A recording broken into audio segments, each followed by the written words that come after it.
Inilalahad ng Biblia ang kapangyarihan ng Diyos sa mga bansa at kanilang mga pinuno. Sa Daniel 2 verse 21 nakasulat, siya ang nagpapalit ng mga panahon at pagkakataon, nag-aalis at naglalagay ng mga hari. Siya ang nagbibigay ng karunungan sa marurunong at kaalaman sa mga may unawa. Ipinapakita ng talatang ito na ang Diyos ay may kontrol sa pagtaas at pagbagsak ng mga pinuno ayon sa kanyang plano.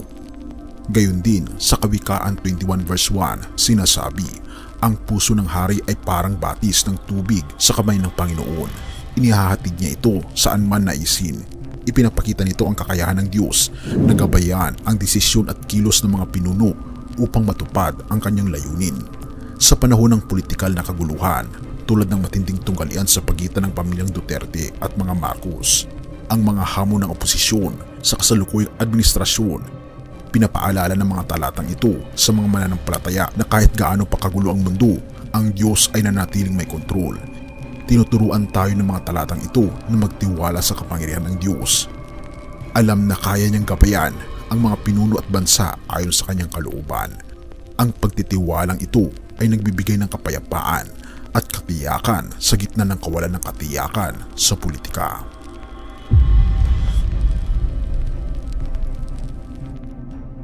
Hindi tinatago ng Biblia ang katotohanan ng mga giyera at alitan. Sa Mateo 24 verse 6 to 7, malinaw na inilalarawan ang mga palatandaan ng mga huling araw. Makakarinig kayo ng mga digmaan at mga lingaw-ngaw ng mga digmaan, ngunit huwag kayong mababahala. Ang mga bagay na ito ay dapat mangyari, ngunit hindi pa ito ang wakas.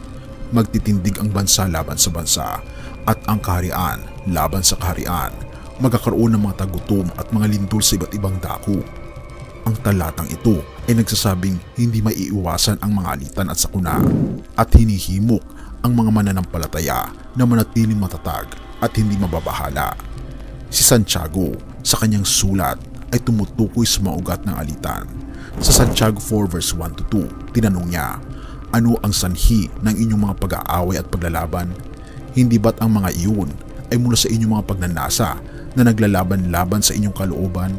Nagnanasa kayo, ngunit hindi ninyo makamtan ang inyong ninanais, kaya't kayo pumapatay. Nag-iimbot kayo, ngunit hindi kayo makamtan ang inyong hangarin, kaya't kayo nagkakagalit at nag-aaway. Dito tinutukoy ni Santiago ang mga pagnanasa ng tao bilang sanhi ng alitan. Ang pananaw na ito ay hamon sa mga mananampalataya na suriin ang kanilang sarili at tugunan ang mga loobang labanan na nagdudulot ng labas na alitan, tulad ng mga ambisyon at pagnanasa na nagiging sanhi ng mga politikal na tunggalian sa Pilipinas.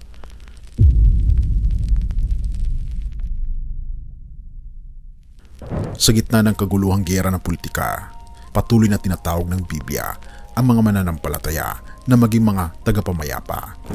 Sa Mateo 5 verse 9, sinasabi, mapapalad ang mga mapagpayapa sapagkat sila'y tatawagin mga anak ng Diyos. Binibigyan diin ng beatitude na ito ang mataas na pagpapahalaga ng Diyos sa mga aktibong naghahangad ng kapayapaan. Gayon din sa Roma 12 verse 18, sinasabing, kung maaari, hanggat nasa inyo, mamuhay kayong may kapayapaan sa lahat ng tao. Inaamin ng talatang ito ang komplikasyon ng mga relasyon, ngunit hinihimok ang mga mananampalataya na sikapin ang kapayapaan sa abot ng kanilang makakaya. Pinapatatag pa ito ng Hebrew 12 verse 14, pagsikapan ninyong mamuhay ng may kapayapaan sa lahat ng tao at maging banal, sapagkat kung walang kabanalan ay walang makakakita sa Panginoon. Ang paghahangad ng kapayapaan ay hindi lamang isang pasibong posisyon, kundi isang aktibong gawain na nangangailangan ng pagsisikap at dedikasyon. Ito ay kaugnay ng tawag sa kabanalan na sumasalamin sa karakter ng ating Panginoong Diyos sa buhay ng mananampalataya. Habang papalapit ang eleksyon sa 2025, hinihimok ng mga prinsipyong ito sa Biblia ang lahat ng partido na hanapin ang mapayapang resolusyon at magtrabaho tungo sa pagkakaisa.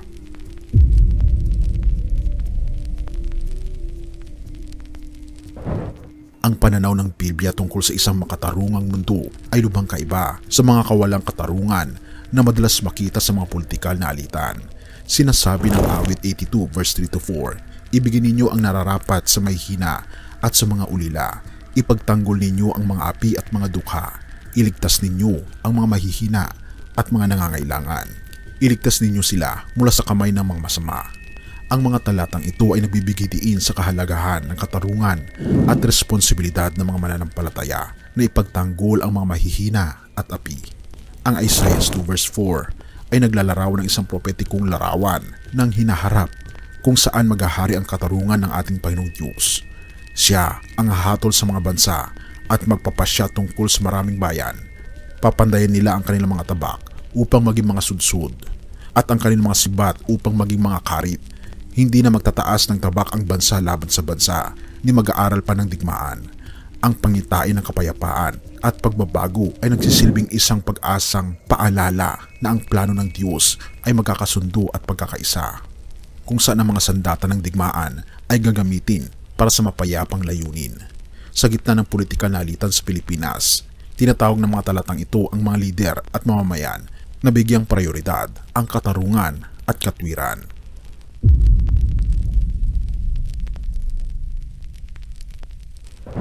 Sa harap ng mga gira at alitang politikal, hinihimok ng Biblia ang mga mananampalataya na magtiwala sa plano ng ating Panginoong Diyos.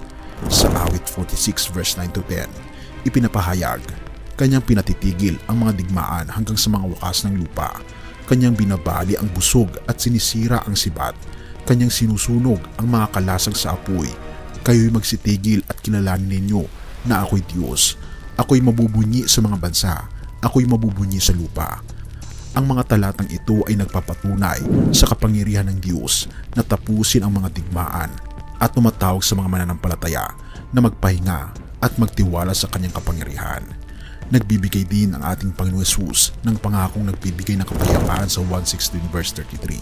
Sinasabi ko sa inyo ang mga bagay na ito upang sa akin kayo magkaroon ng kapayapaan. Sa sanlibutan ay mayroon kayong kapighatian, ngunit laksan ninyo ang inyong loob. Aking dinaig ang sanlibutan. Ang katiyakang ito mula sa ating Panginoong Hesus ay kumikilala sa realidad ng mga kaguluhan, ngunit itinuturo ang mga mananampalataya na hanapin ang kapayapaan sa Kanya. Alam na Siya ay nagtagumpay sa kaguluhan ng mundo. Ang mga turo ng Biblia tungkol sa giyera politikal ay nagbibigay ng isang komprehensibong balangkas para sa mga mananampalataya upang harapin ang komplikasyon ng mga alitan at tensyon.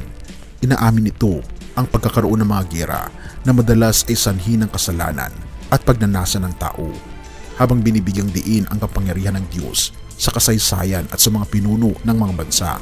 Tinatawag ang mga mananampalataya na maging mga tagapamayapa, ipagtanggol ang katarungan at katwiran, at magtiwala sa plano ng ating Panginoong Diyos sa gitna ng kaguluhan.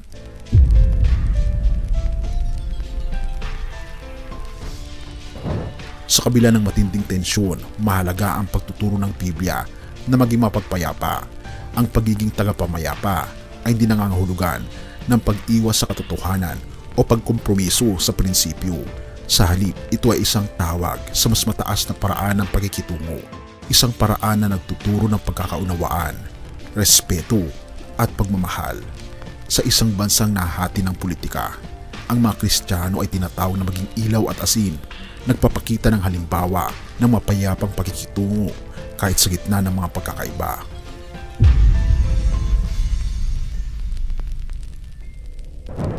Ang katarungan ay isa ring mahalagang aspeto ng politika ayon sa Biblia. Ang mga lider ay tinatawag na maging makatarungan at maglingkod sa kabutihan ng tao, lalo na ang mga mahihina at inaapi. Maaring maramdaman ng marami ang takot at pag-aalala patungkol sa hinaharap ng bansa. Ngunit ang Biblia ay patuloy na nagpapaalala sa atin na magtiwala tayo sa plano ng ating Panginoong Diyos sa bawat pag-ikot ng balota, sa bawat kampanya at debate. Ang mga mananampalataya ay maaring manalangin at magtiwala na ang Diyos ang may kontrol ng lahat. Ang pananampalatayang ito ay nagbibigay ng kapayapaan na hindi kayang ibigay ng mundo. Nawa'y magsilbing gabay ang mga prinsipyo ng Biblia sa bawat isa sa atin, nagtuturo ng tamang landas tungo sa isang makatarungan at mapayapang lipunan. Purihin ang ating Panginoong Diyos at salamat kaibigan sa iyong panonood. Tayo manalangin. Ama naming banal na makapangyarihan sa lahat, kami Panginoon ay nagpapakumbaba sa inyo na nananalangin. Nabigyan niyo po kami Panginoon ng kapayapaan sa aming pag-iisip at puso at maging sa aming pong gobyerno. Tulungan kami Panginoon na magkaroon ng pagkakaisa, na isulong ang kapayapaan, at nawa kayo po ang maging sentro parati sa lahat ng mga plano ng aming bansa. Tulungan niyo po Panginoon at pagpalain ng mga lider at mga mapipiling lider sa hinaharap. Tulungan niyo po kami Panginoon na magkaroon ng mapagkumbaba na puso at ipairal ang pagiging asin at ilaw na buhat sa inyo. Salamat po Panginoong Diyos sa inyo pong pagpapala, sa inyo pong pagmamahal sa amin at sa aming bansa. Gabayan ang bawat Pilipino, gabayan ang bawat pinuno, at bigyan kami ng katiyakan ng kaligtasan sa pamamagitan ng aming Panginoon Jesus.